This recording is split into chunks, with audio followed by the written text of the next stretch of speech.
सध्या पावसाचे दिवस सुरू असून वातावरणात सातत्याने बदल होत आहेत। पावसामुळे अनेक ठिकाणी पाणी साचणे, कचरा जमा होणे आणि अस्वच्छता वाढणे यामुळे डासांचा प्रादुर्भाव वाढण्याची शक्यता आहे। त्यामुळे डेंग्यू आणि मलेरिया यांसारख्या आजारांचा धोका निर्माण होऊ शकतो। नागरिकांनी आपल्या घराच्या तसेच परिसराच्या स्वच्छतेकडे विशेष लक्ष द्यावे असे आवाहन मुळेगाव ग्रामपंचायत व सार्वजनिक आरोग्य विभागाच्या वतीने करण्यात आले। घराच्या आसपास पाणी साचू देऊ नये। पाण्याच्या टाक्या, कूलर, जुने टायर, डबे, फुलदाण्या आणि इतर वस्तूंमध्ये साचलेले पाणी नियमितपणे काढून टाका। कचऱ्याची योग्य विल्हेवाट लावा आणि परिसर स्वच्छ व कोरडा ठेवा। डेंग्यूची प्रमुख लक्षणे म्हणजे अचानक तीव्र ताप, डोकेदुखी, मळमळ, डोळ्यांच्या मागे वेदना, सांधेदुखी, अंगदुखी, अतिशय थकवा, भूक न लागणे आणि त्वचेवर पुरळ येणे।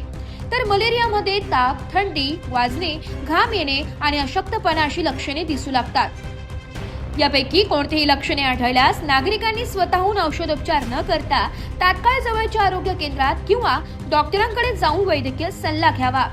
स्वच्छ परिसर, निरोगी कुटुंब आणि डेंग्यूमुक्त मुळेगाव घडवण्यासाठी सर्व नागरिकांनी सहकार्य करावे असे आवाहन मुळेगाव ग्रामपंचायतच्या वतीने करण्यात आले आहे। वृत्तसंकलन विभाग, नाशिक लोकशाही न्यूज, त्र्यंबकेश्वर।